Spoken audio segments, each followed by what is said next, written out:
In a world where everyone seems to walk past each other without a second glance, where smartphones have replaced human connection, and where helping a stranger feels like an extraordinary act rather than basic human decency, one moment can restore our faith in humanity. What happens when duty meets compassion, when protocol clashes with the heart, when a single choice made in seconds ripples through thousands of lives? This is not just another feel-good story about kindness. This is about Marcus Thompson, a 34-year-old ceremonial guard whose split-second decision to break formation would challenge everything he believed about honor, duty, and what it truly means to serve others. His story begins on an ordinary Tuesday morning that would become anything but ordinary, in a plaza where hundreds of people gathered daily, yet somehow remained invisible to each other. The question isn't whether you would help someone in need. The real question is, would you risk everything you've worked for, your career, your reputation, and your future, to do what's right when the whole world is watching?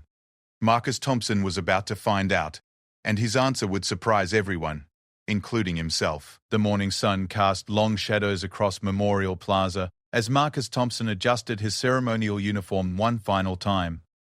The brass buttons gleamed against the deep blue fabric, each thread perfectly aligned, each crease sharp enough to cut paper. At 34, Marcus had spent 12 years perfecting this ritual. Every morning at exactly 7:45 a.m., he would take his position at the memorial, standing as still as the bronze statue behind him, honoring those who had served before him. Marcus had not always dreamed of being a ceremonial guard. As a young man growing up in the suburbs of Cleveland, he had wanted to be a teacher, perhaps even a coach. But life had other plans. When his father lost his job at the steel mill and his mother fell ill with cancer, Marcus made the choice that would define his adult life.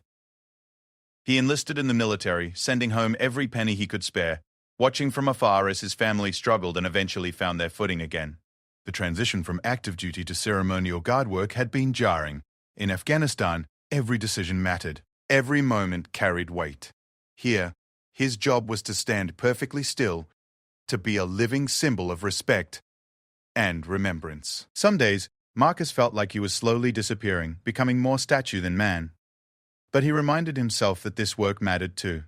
The families who visited, the school children who learned about sacrifice, the veterans who found solace in seeing their service honored, they all needed him to be present, to be unwavering.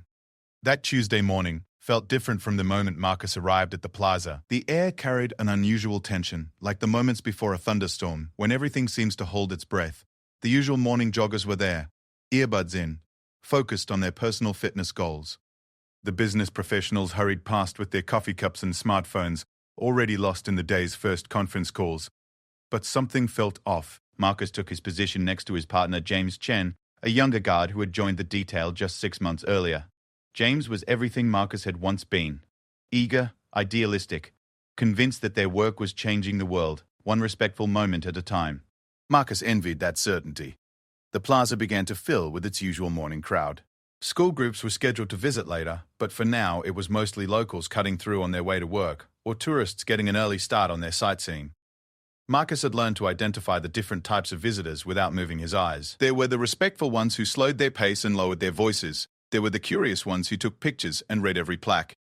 And there were the indifferent ones who treated the memorial like any other piece of urban furniture. Around 9:30 a.m., Marcus noticed her. An elderly woman, probably in her late 70s, wearing a faded blue dress and carrying a worn leather purse. She moved slowly, deliberately, stopping to read each memorial plaque with careful attention. Unlike most visitors who spent a few minutes and moved on, she seemed to be searching for something specific. The woman had silver hair pulled back in a neat bun, and despite her age, she carried herself with dignity. Marcus watched from his peripheral vision as she approached the memorial wall, where names were etched in black granite. Her fingers traced over several names, and Marcus could see her lips moving silently, as if she were having a conversation with the people memorialized there. What struck Marcus most was how alone she seemed. She had arrived by herself, carried herself with the independence of someone accustomed to solitude, yet there was something in her posture that suggested a deep sadness. Marcus had seen many visitors over the years, but something about this woman's presence felt significant, though he couldn't explain why. The morning continued normally until around 10:15 a.m., when Marcus noticed the woman struggling. She had been standing in front of one particular name for nearly 20 minutes, and now she seemed to be swaying slightly. At first, Marcus thought it might be the wind, but the air was perfectly still, She took a small step backward, then forward again as if trying to steady herself. Marcus felt his training kick in. As a ceremonial guard, he was taught to maintain his position no matter what happened around him. Weather, crowds, even minor emergencies were not supposed to break his focus. The memorial was about honor, respect, and unwavering dedication. Breaking formation was considered one of the most serious violations a guard could commit. But Marcus was also a human being, and every instinct he possessed was telling him that something was wrong with the elderly woman. She had moved away from the wall now and was standing in the open area of the plaza, one hand pressed against her forehead, the other clutching her purse tightly. James Chen stood beside Marcus, equally rigid in his position, but Marcus could sense his partner's awareness of the situation as well. Neither guard moved, but both were watching. The woman took another unsteady step, and Marcus saw her face clearly for the first time. She was pale, almost grey, and there was a look of confusion in her eyes that hadn't been there before. The plaza was busier now, with the late morning crowd of tourists and office workers on their coffee breaks. People walked past the elderly woman without seeming to notice her distress. A group of teenagers laughed loudly as they passed, taking selfies with the memorial in the background. A businessman brushed past her without looking up from his phone, nearly knocking her off balance. Marcus felt his heart rate increase. In his 12 years of service, he had never faced a situation quite like this. He had been trained to handle disruptions, protesters, even emergencies, but always with the understanding that his primary duty was to maintain the dignity and solemnity of the memorial. Breaking formation would mean disciplinary action, possibly the end of his career. The woman stumbled slightly, catching herself on a nearby bench. Marcus could see that she was fighting to stay conscious, her knuckles white as she gripped the metal armrest. Still, the crowds flowed around her like water around a stone. Everyone absorbed in their own lives, their own destinations. Marcus thought about his own grandmother, who had passed away 3 years earlier. She had been about the same age as this woman, fiercely independent but sometimes vulnerable, in ways she tried to hide. He remembered visiting her in the hospital during her final weeks, how small and frail she had seemed, how grateful she had been for any gesture of kindness from the nurses or visitors. The elderly woman's purse slipped from her grasp, spilling its contents onto the plaza's stone surface. Marcus watched as she bent down to collect her things. Reading glasses, a small wallet, a folded tissue, a prescription bottle that rolled several feet away. The simple act of bending over seemed to exhaust her, and when she straightened up, Marcus could see that she was fighting back tears, whether from frustration, embarrassment, or physical distress he couldn't tell. Still, people walked past. A jogger stepped around the scattered belongings without breaking stride. A mother pulling 2 small children hurried past, focused on keeping her kids moving. An elderly man with a walker made his way slowly around the scene, his own mobility challenges preventing him from offering assistance. Marcus felt something crack inside his chest, a breaking point he hadn't known existed. This wasn't about maintaining formation or following orders. This was about seeing another human being in distress and choosing to act or choosing to remain a statue. The woman had managed to gather most of her belongings, but Marcus could see that she was now leaning heavily against the bench, her breathing shallow and rapid. She looked around the plaza, as if hoping someone might notice her situation. But the morning crowd continued its relentless flow around her. Marcus made his decision. Without thinking about consequences or careers or disciplinary actions, Marcus broke formation. He stepped down from the memorial platform, his military boots clicking against the stone as he walked directly toward the elderly woman. Behind him, he could feel James Chen's shock, could imagine the younger guard's confusion about whether to follow or maintain position. The woman looked up as Marcus approached, her eyes widening with surprise and perhaps relief. Up close, Marcus could see that she was indeed in distress. Her skin was clammy, her hands shaking slightly. Her breathing labored. "Ma'am, are you all right?" Marcus asked, his voice gentle despite years of military training that had taught him to speak with authority and precision. The woman tried to smile, an automatic gesture of politeness that seemed to cost her considerable effort. "I'm fine, dear, just a little dizzy. It's probably just the heat." But Marcus could see it wasn't just the heat. The morning was mild, barely 70 degrees with a gentle breeze. This woman was having some kind of medical episode, and she was trying to downplay it, either out of pride or fear of being a burden. "Would you like to sit down for a moment?" Marcus asked, gesturing toward the bench. "Can I get you some water?" As he spoke, Marcus became aware that his actions had not gone unnoticed. Other people in the plaza had stopped walking, creating a small circle of curious onlookers around them. He could hear whispers, saw phones being raised to capture photos and videos. The ceremonial guard who had broken formation to help a stranger was apparently newsworthy, but Marcus pushed away his awareness of the gathering crowd and focused entirely on the woman in front of him. Her name, he learned, was Dorothy Harrison. She was 78 years old, visiting from a small town 2 hours away. She had come to the memorial to find her late husband's name, a man who had died in Vietnam 53 years earlier. "I've never been able to visit before," Dorothy explained as Marcus helped her to the bench. "Walter always said he wanted to be remembered here, but I never had the courage to come alone. Today was supposed to be special. It's our wedding anniversary." Marcus felt his throat tighten. This woman had traveled alone to honor her husband on their anniversary, seeking connection with his memory at the place he had wanted to be remembered. And she was having what appeared to be a medical emergency, surrounded by strangers who had been too busy or too distracted to notice her distress. "Have you eaten anything today, Mrs. Harrison?" Marcus asked, noting the slight tremor in her hands and the way she seemed to be working to stay focused. "I had some coffee at the hotel," she admitted. "I was too nervous to eat breakfast. Silly, isn't it?" Being nervous to visit your own husband, Marcus understood. Grief was complicated, and visiting memorials could bring up emotions that people weren't prepared to handle. He had seen it countless times. Visitors who arrived composed and left in tears, or who became overwhelmed by the reality of loss in a public space. "It's not silly at all," Marcus assured her. "Let me call for medical assistance, just to be safe." Dorothy started to protest, but Marcus could see that she was relieved by his take-charge attitude. Sometimes, people in crisis needed someone else to make decisions for them, to take responsibility so they didn't have to. As Marcus reached for his radio to call for paramedics, he caught sight of James Chen, still standing at attention on the memorial platform. The younger guard's face was a mask of professional composure, but Marcus could see the conflict in his eyes.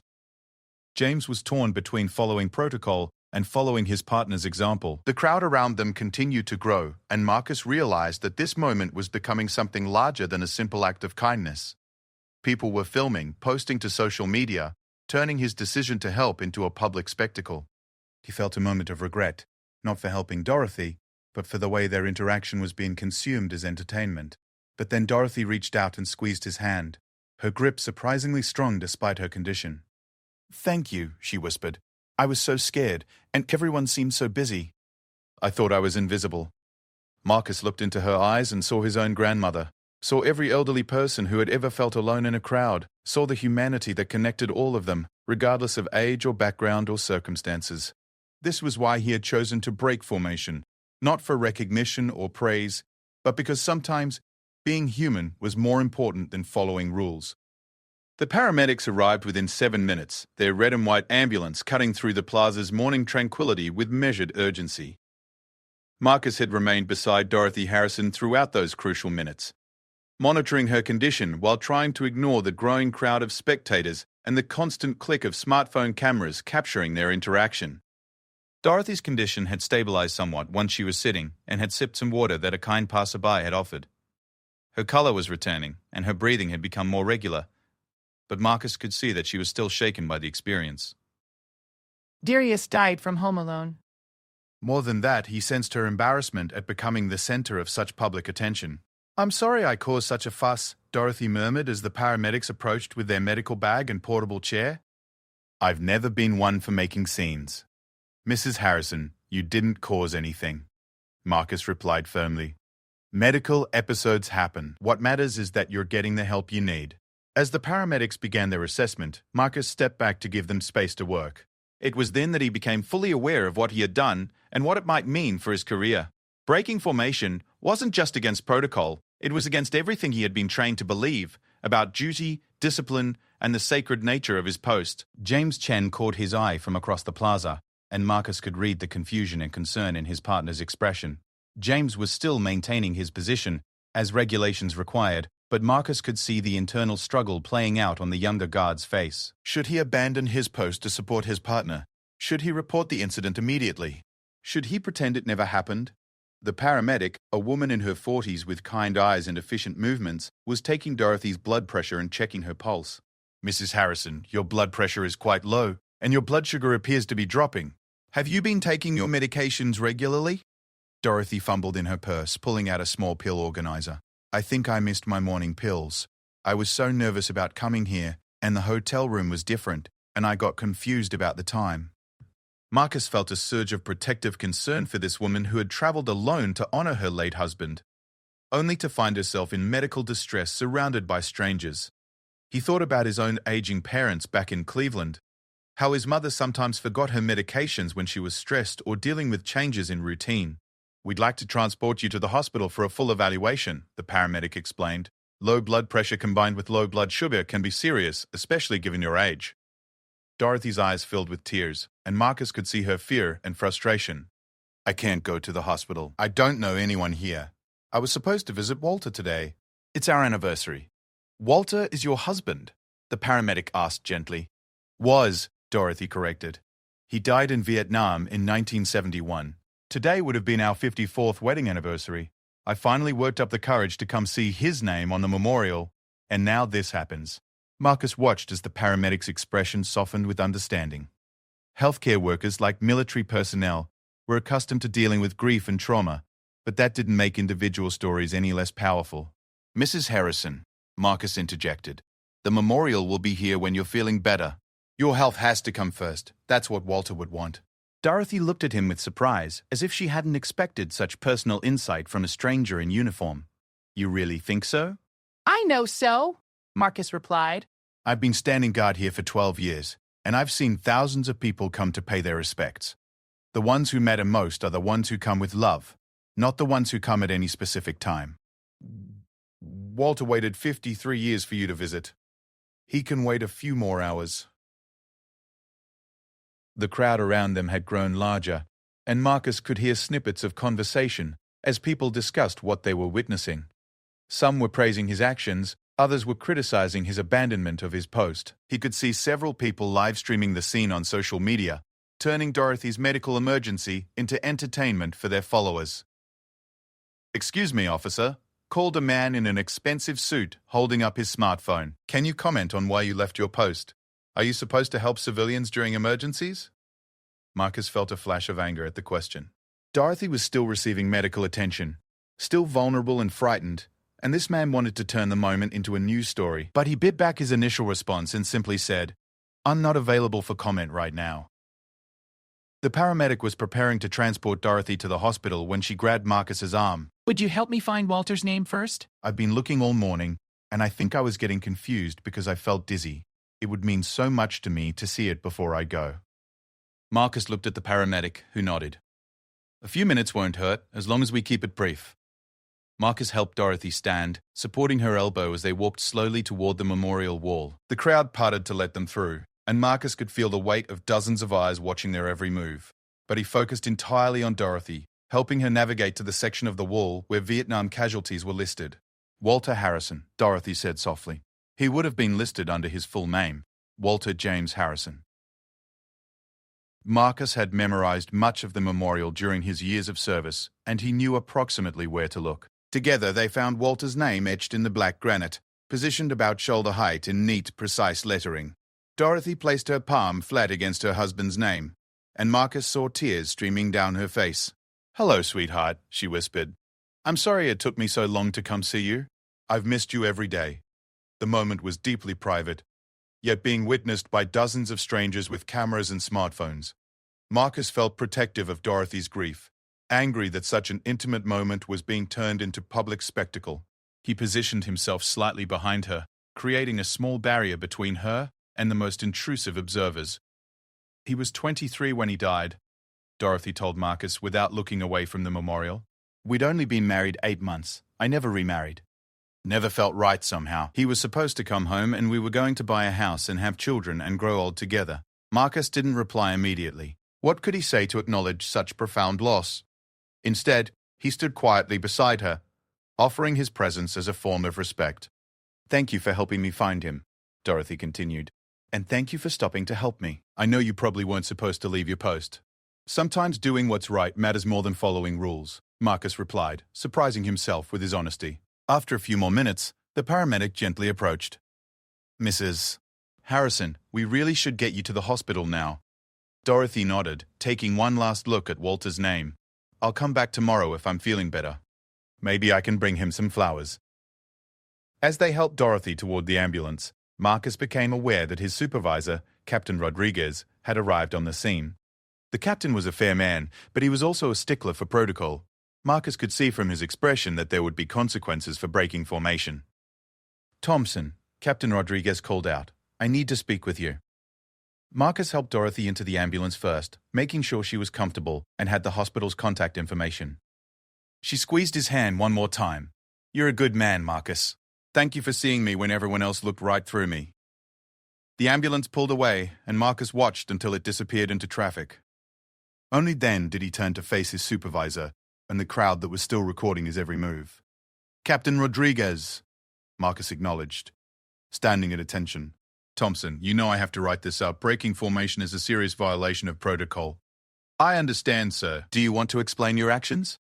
Marcus looked around at the crowd, at James Chen still holding his position on the memorial platform, at the smartphone still recording their conversation. This moment would likely define his career, possibly end it. But when he thought about Dorothy Harrison traveling alone to find her husband's name, feeling invisible and frightened in a crowd of strangers, he knew he would make the same choice again. "Sir, I saw a person in medical distress who needed assistance." "I made a judgment call." Captain Rodriguez nodded slowly. "We'll discuss this further in my office. Chen, you're dismissed for debriefing. Both of you report to headquarters at 1400 hours. As the crowd began to disperse, Marcus became aware that several news reporters had arrived on the scene. A woman with a microphone and a camera operator approached him, but Captain Rodriguez intervened. "No interviews," the captain said firmly. "This is an internal military matter." But Marcus could see that the story was already beyond anyone's control. People were posting videos and photos to social media, sharing their own interpretations of what they had witnessed. Some were calling him a hero, others were criticizing him for abandoning his duty. The narrative was being written by strangers who had captured fragments of the moment without understanding its full context. As Marcus walked back toward the memorial platform to collect his gear, he passed the spot where Dorothy had been sitting on the bench. Someone had forgotten to pick up her reading glasses, which lay folded on the stone surface. Marcus picked them up, thinking he would try to return them to her at the hospital later. James Chen approached him, no longer bound by his ceremonial position. "Marcus, are you okay? What's going to happen?" "I don't know," Marcus admitted, "but I'm not sorry I helped her." "The whole thing is already viral," James said, showing Marcus his phone. "There are videos of you helping her everywhere. Most people are saying you did the right thing." Marcus looked at the screen, seeing himself captured in dozens of different angles and perspectives. In some videos he looked heroic, in others he simply looked human. But what struck him most was seeing Dorothy in these recordings. How small and vulnerable she had appeared. How alone she had seemed before he approached her. "It doesn't matter what people online think," Marcus said. "What matters is that Mrs. Harrison got the help she needed." As they walked toward their vehicle, Marcus thought about what the rest of the day would bring. He would face disciplinary hearings, possible demotion, maybe even dismissal from the ceremonial guard unit. His actions had been witnessed and recorded by hundreds of people, turning a moment of human compassion into a viral sensation. But he also thought about Dorothy Harrison, sitting beside her husband's name on their anniversary, no longer alone. He thought about the prescription bottles in her purse, the tears on her face as she touched Walter's name, the way she had thanked him for seeing her when others had looked right through her. Marcus realized that this day had changed him in ways he was only beginning to understand. For 12 years he had stood at his post, honoring the dead by remaining perfectly still, perfectly disciplined, perfectly removed from the human drama around him. Today he had chosen to step into that drama, to become part of someone else's story, of love and loss and hope. Whatever consequences awaited him, Marcus knew he had made the right choice. Sometimes being human was more important than being perfect. Sometimes breaking the rules was the most honorable thing a person could do. The disciplinary hearing was scheduled for the following Thursday, giving Marcus 6 days to contemplate the potential end of his military career. During those days, the story of the ceremonial guard who broke formation to help an elderly woman spread far beyond the initial social media posts. News outlets picked up the story. Talk show hosts debated the ethics of his actions, and military protocol experts weighed in on whether Marcus had violated his oath of duty. Marcus tried to avoid most of the media coverage, but it was impossible to escape completely. His phone rang constantly with interview requests. Reporters waited outside his apartment building. His social media accounts, which he rarely used, were flooded with messages of both support and criticism. The support came from people who saw his actions as heroic, who praised him for choosing compassion over protocol. Veterans wrote to thank him for upholding the spirit of service even when it meant breaking the rules. Families of military personnel expressed gratitude that someone like Marcus was representing their loved ones at the memorial. The criticism was equally passionate. Some argued that military discipline was sacred, that allowing personal judgment to override orders was a dangerous precedent. They worried that his actions undermined the solemnity and respect that the memorial was meant to represent. A few even suggested that his behavior was disrespectful to the fallen soldiers he was supposed to be honoring. Marcus found both the praise and the criticism difficult to process. He had not acted with any thought of becoming a public figure or making a political statement. He had simply seen someone who needed help and had chosen to provide it. The fact that this basic human impulse had become controversial said something troubling about society that Marcus wasn't sure he wanted to contemplate too deeply. On Wednesday evening, the day before his hearing, Marcus received an unexpected visitor. Dorothy Harrison stood at his apartment door, looking healthier than she had at the memorial, but still somewhat frail. She was accompanied by a woman in her 50s who introduced herself as Dorothy's daughter, Linda. "Mrs. Deck. Harrison, how are you feeling?" Marcus asked, inviting them inside. "Much better, thank you to you," Dorothy replied. "The doctor said my blood sugar had dropped dangerously low. If you hadn't helped me when you did, I could have collapsed completely." Linda Harrison shook Marcus's hand with obvious gratitude. "I can't thank you enough for what you did for my mother. I've been trying to convince her for years to make this trip to the memorial, but she was always too afraid to go alone. When she finally worked up the courage, I was out of the country on business and couldn't accompany her." I brought you something, Dorothy said, reaching into her purse. She pulled out a small framed photograph showing a young man in military dress uniform. He had kind eyes and a gentle smile, and Marcus could see the resemblance to Dorothy in his facial features. "This is Walter," Dorothy explained. "I thought you should see what he looked like when he was alive, not just his name on a wall." Marcus studied the photograph carefully. Walter Harrison looked barely old enough to shave, let alone serve in Vietnam. There was an innocence in his expression that spoke of someone who had not yet experienced the harsh realities of war. "He looks like he was a good man," Marcus said. "He was," Dorothy replied, her voice thick with emotion. "He wrote me letters every day from Vietnam. 237 letters in the 8 months he was deployed before he was killed. I still have every one of them." Dorothy reached into her purse again and pulled out a yellowed envelope. "This is the last letter he wrote, dated 3 days before he died. He was supposed to come home on leave in 2 weeks. We were going to have a proper honeymoon." Marcus felt honored that Dorothy was sharing something so personal with him.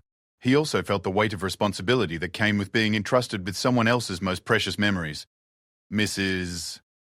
Harrison, you don't need to show me this if it's too difficult." "I want to," Dorothy insisted. "You helped me find him when I couldn't do it alone. You deserve to understand who he was." With careful hands, Dorothy unfolded the letter and began to read.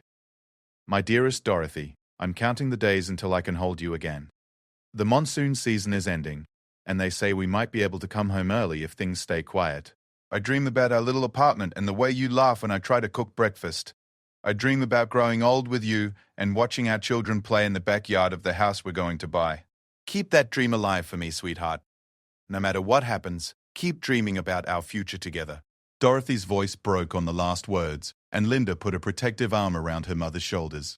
Marcus felt his own eyes burning with tears as he imagined the young couple separated by war, holding on to dreams that would never be realized.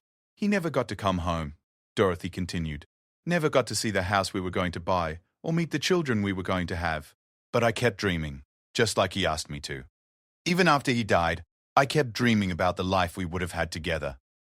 Marcus understood now why Dorothy's visit to the memorial had been so emotionally overwhelming. She wasn't just visiting her husband's grave. She was confronting 53 years of dreams that had died with him in a jungle on the other side of the world. "I need to tell you something," Dorothy said, folding the letter carefully and returning it to its envelope. "I've been following the news about your situation. I know you're facing disciplinary action because you helped me. Mrs. Harrison, you don't need to worry about that." "But I do worry," Dorothy replied firmly. "I've lived with guilt for 53 years, thinking I wasn't brave enough, wasn't strong enough, wasn't worthy of Walter's sacrifice.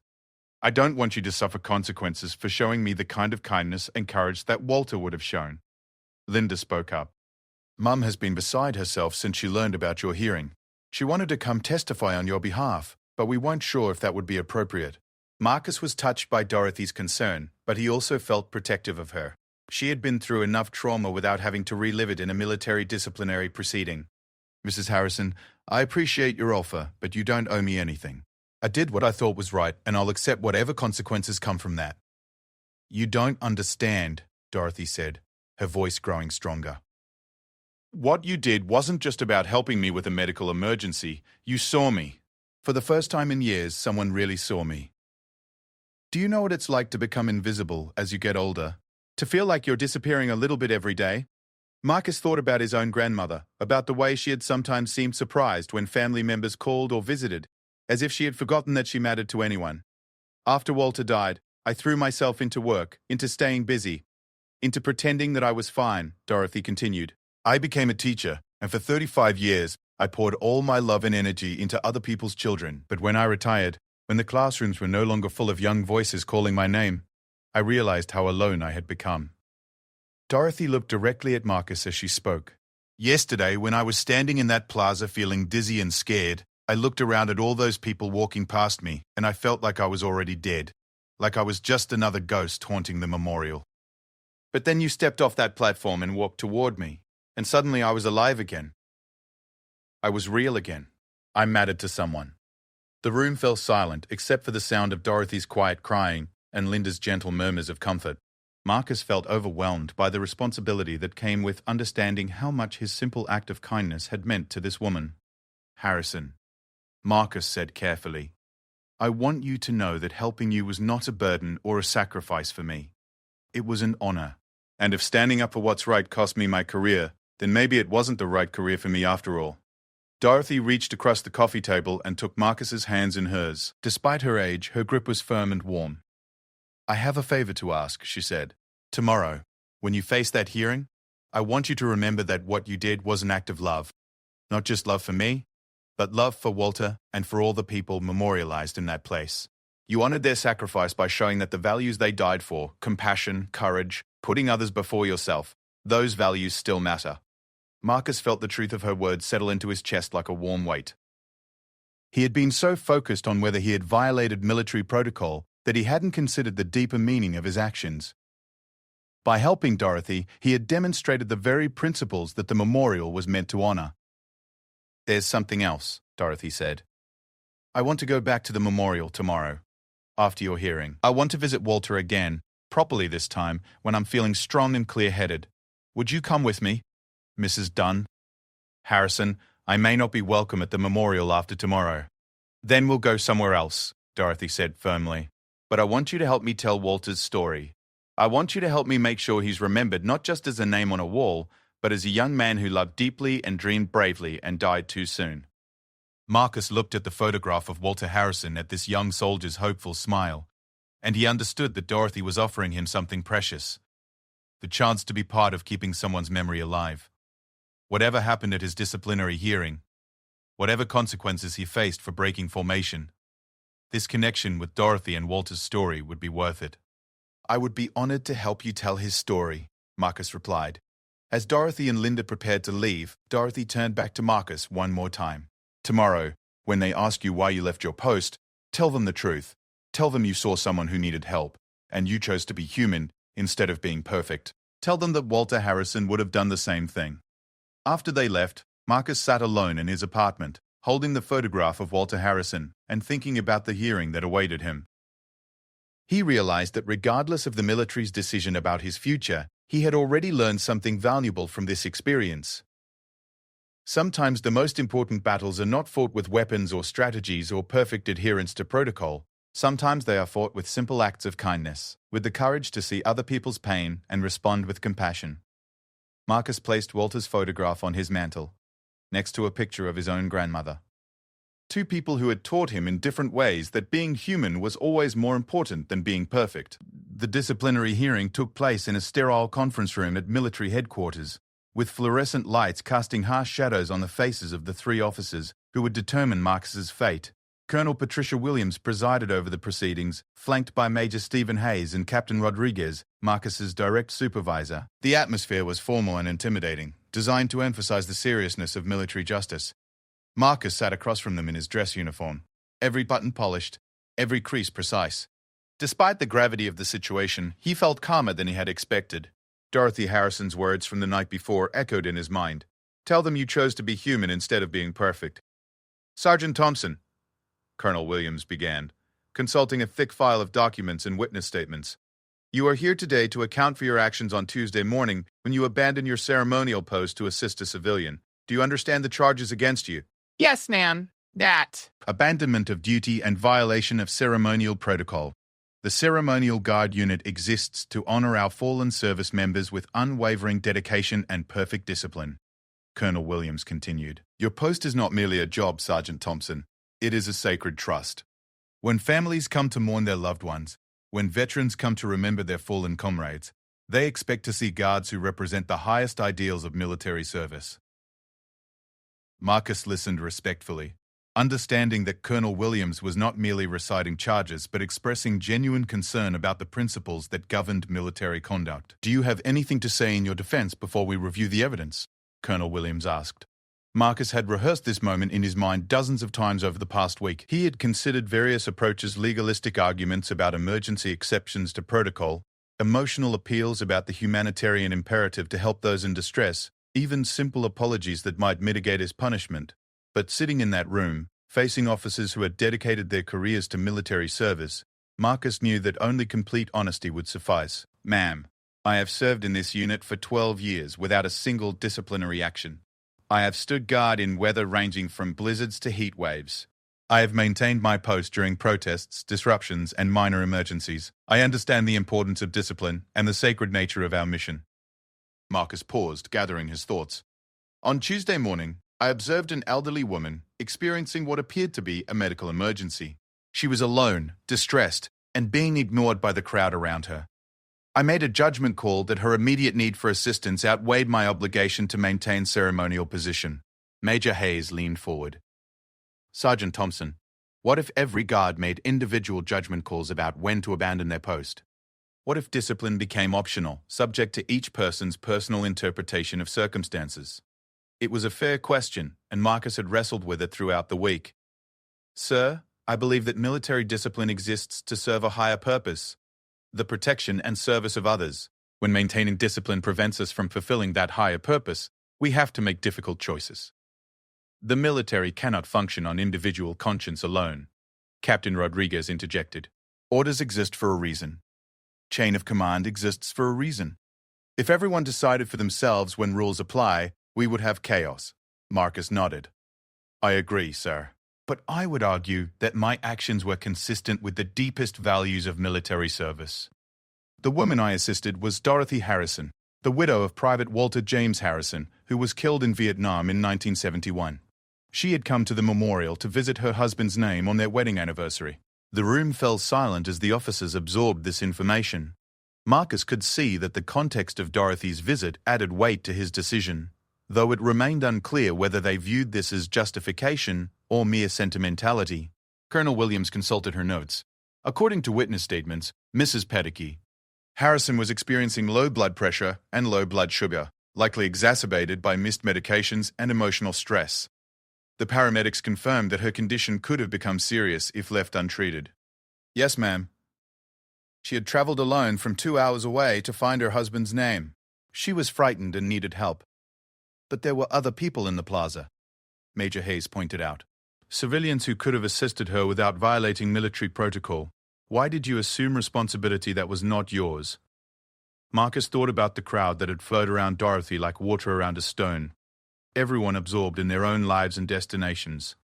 "So, sometimes the right person to help is simply the person who notices that help is needed.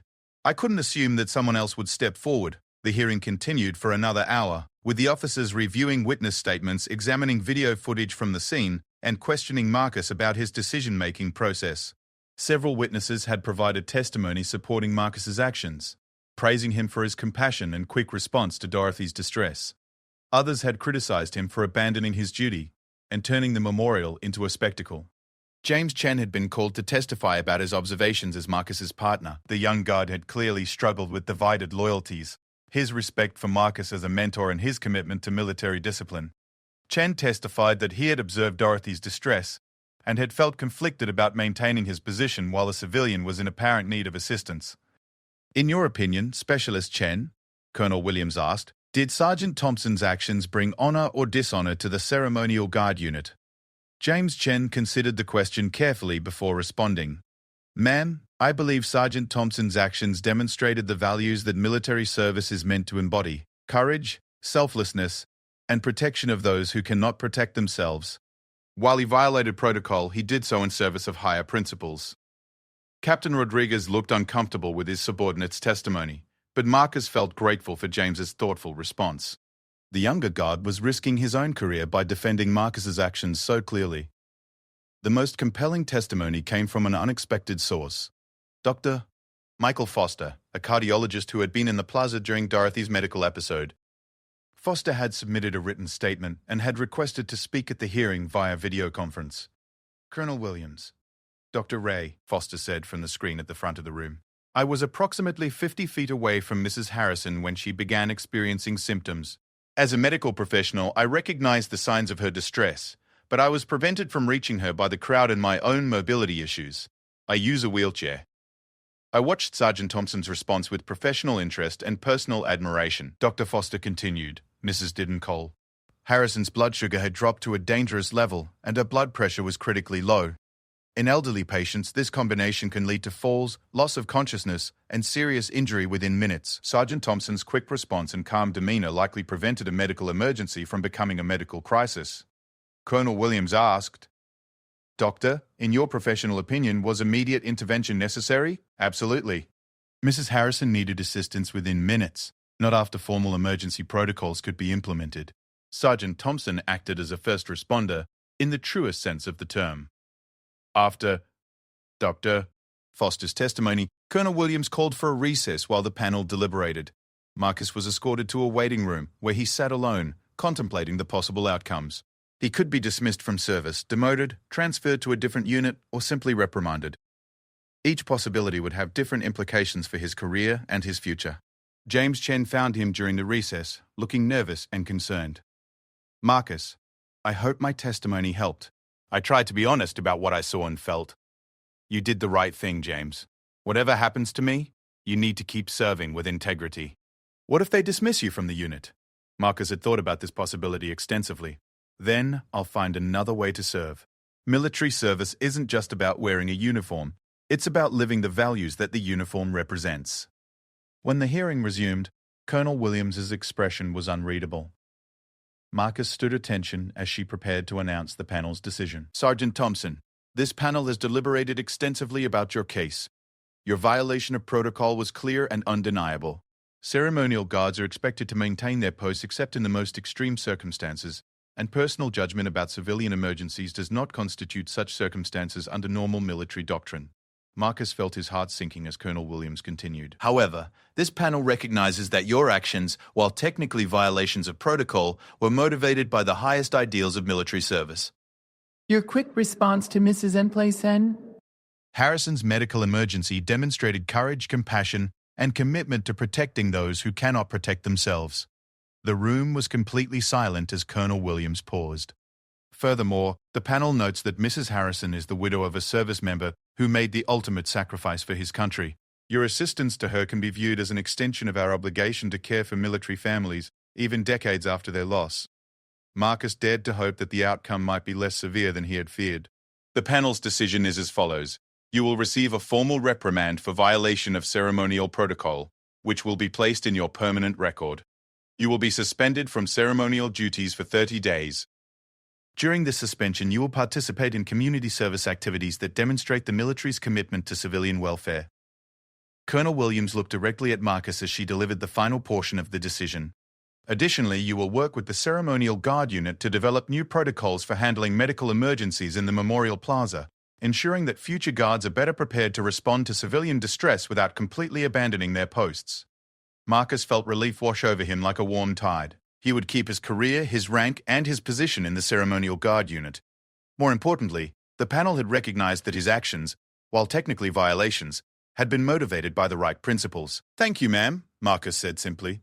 "Sergeant Thompson," Colonel Williams added, "this panel hopes that your case will serve as a reminder to all service members that military discipline must be balanced with human compassion. Rules exist to serve principles, not the other way around." As the hearing concluded and Marcus prepared to leave the conference room, Captain Rodriguez approached him. "Thompson, I want you to know that I'm proud of the way you handled this situation. You made a difficult decision under pressure, and you stood by it with integrity. Thank you, sir." Mrs. P. Harrison called my office this morning. She wanted to make sure we understood how grateful she was for your assistance. She said something that stuck with me. "Your sergeant reminded me that there are still people in the world who see others as human beings, not just obstacles or inconveniences." Marcus felt his throat tighten with emotion. Dorothy Harrison's words meant more to him than any official recognition or commendation ever could. As he walked out of military headquarters, Marcus realized that the hearing had been about more than just his individual case. It had been about defining what it meant to serve others, what it meant to honor those who had sacrificed for their country, and what it meant to balance discipline with humanity. He thought about Dorothy Harrison, waiting to hear the outcome of his hearing, worried that her need for help had cost him his career. He couldn't wait to tell her that justice had been tempered with mercy, that the military had recognized the difference between following rules and serving principles. Most importantly, he was eager to fulfill his promise to accompany Dorothy back to the memorial, where she could visit Walter's name without fear or distress, surrounded by people who understood that love and sacrifice transcended protocol and procedure. 3 months after the disciplinary hearing, Marcus stood once again at his ceremonial post in Memorial Plaza. But something fundamental had changed, both in him and in the way he approached his duties. The formal reprimand in his files served as a constant reminder of the day he had chosen humanity over protocol, and he wore that reminder with quiet pride rather than shame. The new emergency protocols he had helped develop were now part of standard training for all ceremonial guards. Guards were taught to recognize signs of medical distress in visitors and were authorized to call for backup assistance while maintaining their posts. More importantly, they were trained to understand that their ultimate mission was to honor the fallen by serving the living with the same compassion and courage that had defined those they memorialized. Dorothy Harrison had become a regular visitor to the memorial, traveling from her small town every few weeks to spend time at Walter's name on the wall. She no longer came alone. Marcus had introduced her to other military families, and she had found a community of people who understood the long journey of grief and remembrance. Sometimes she brought flowers, sometimes letters she had written to Walter, sometimes just her presence and her memories. On this particular autumn morning, Dorothy arrived with a special purpose. She was accompanied by Linda, her daughter, and by a group of students from the local high school where she had once taught. Dorothy had volunteered to lead educational tours of the memorial, sharing not just historical facts but personal stories that brought meaning to the names etched in granite. Mrs. Thompson called one of the students, a teenage girl with bright eyes and obvious intelligence. "Can you tell us again about your husband's letters?" Dorothy smiled, no longer self-conscious about sharing Walter's story with strangers. "Walter wrote to me every day from Vietnam, 237 letters in 8 months. He told me about his fellow soldiers, about the beauty of the jungle despite the danger, about his dreams for our future together." Marcus watched from his post as Dorothy guided the students around the memorial, her voice strong and clear as she spoke about love, loss, and the price of freedom. She had transformed from the frightened, invisible woman he had first encountered into a confident storyteller who helped others understand the human cost of war.